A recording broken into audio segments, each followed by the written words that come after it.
Share with us your name and where you're from, please. My name is Nigel Chapman and I'm from New York City. Nigel, in your own words, for people that have never been to this place, how would you describe the World Fellowship Center?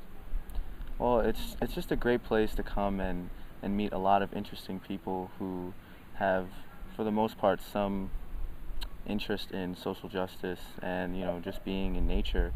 And from my own experience, I've noticed that a lot of the people who come up here are people who are from the city or from places where they don't really get to enjoy nature every day.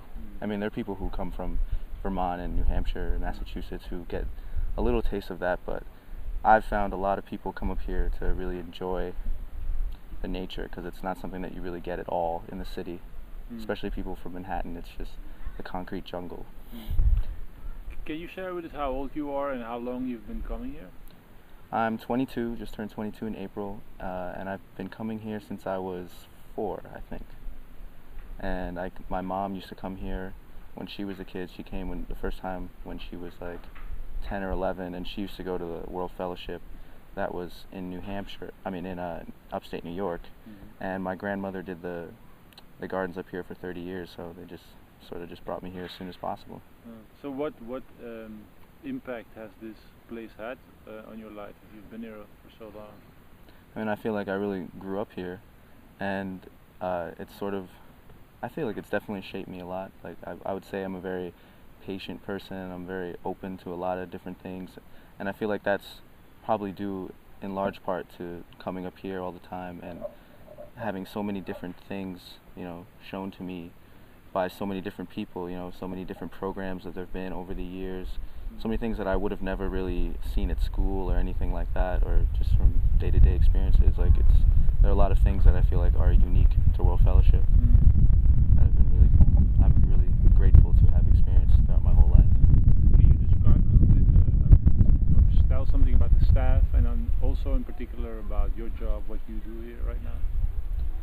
Put the mic a little bit. Well, the staff. Yeah. The staff this year is really great. It's been a great group. Everyone here is like so bonded, and I feel like everyone is just really in sync with each other, and I've had a great experience working with everyone this summer. More so than in previous summers. I feel like everyone here is sort of on the same page, and it's great that we have people from all over the world who are here this year. We usually do have a lot of people, but it's just great when the staff works together as well as they do, and we have people from so many different cultures. It's just really cool to see how that works. And this year I'm the Lloyd Lodge manager, so I'm in charge of housekeeping in the lodge and in the Cape this year also. But before everyone got here, I was sort of doing housekeeping for Weller House, Cottage, Up House, and Lodge, and the Cape. So slowly but surely, as the season's gone on, I've been able to focus more on the Lodge and the Cape. I think when you look at the mission of this place, you read a lot about social justice and trying to be a force of change in this world. To what extent is that something that you do in your own life? Or have you experienced something here, or have you done anything here that's kind of in line with that mission? I would say so, yes. When I was a kid, I was kind of on staff. Like my mom used to do Children's Fellowship, and she was kind of like the founder of that. I don't know if they did it before, but when we first came up here, that building wasn't really being used, and she sort of changed that into the Children's Fellowship building. And she used to do ESL for all the kids, English as a second language, for all the foreign staff. And my brother and my sister and myself, we were kind of just volunteers, and I think that experience at a very young age sort of helped me be more open to service, which I think is like an important part of social justice, is helping people who can't really help themselves. And in high school and middle school, I was really able to do more direct service in the community. In New York, I feel like it's very important to help people in need, because there's such a great disparity between people who have and the people who don't, and like it's sort of in your face every day. So it's really, I felt that I was easily able to adjust to service in the city because of all the volunteer work that I had done at a young age. So I feel like that definitely. Can you talk about what your plans are after the summer? Like you say, you're 22 years old. What are you doing in life? Like where are you going next? Well, I still have to finish college.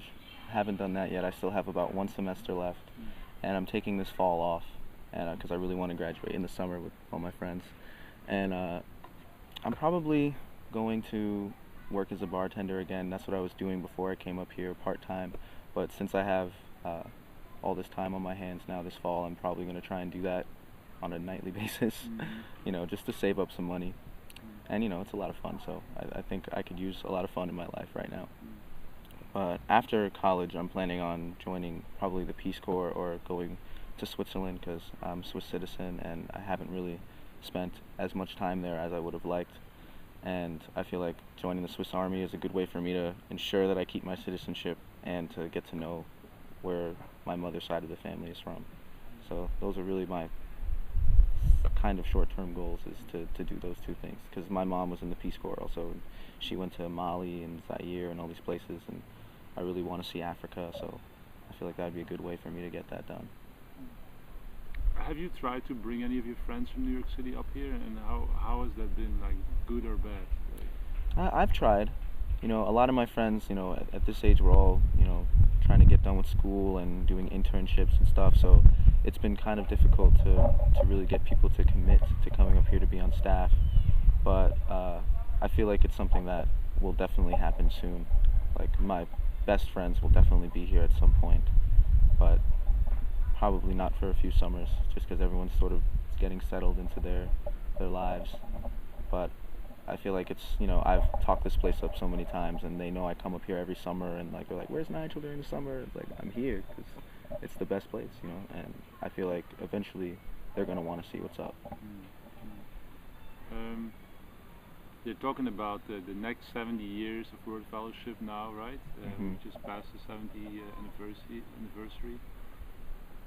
If it's up to you, like in terms of a vision for this place, what would change? How would it even improve?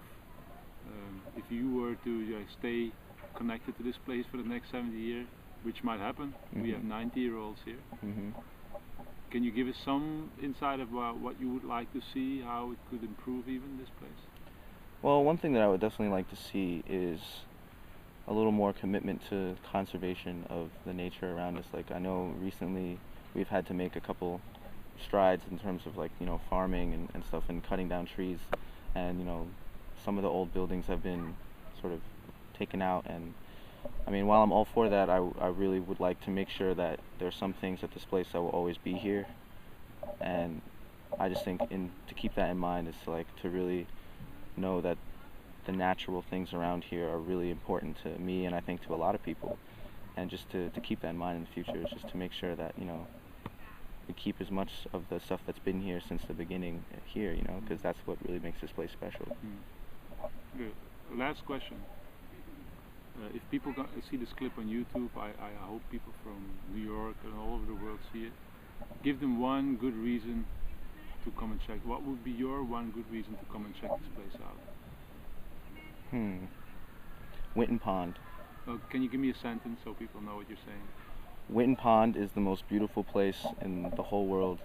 You'll never find another place that's as beautiful to swim and be in nature and see birds coming swimming right next to you and not really caring like what you're doing, just being like, "What's up?" Like, it's great. It's really the most beautiful place I think that I've ever been, and I've been a lot of places. All right. Thank you, Nigel. You're welcome.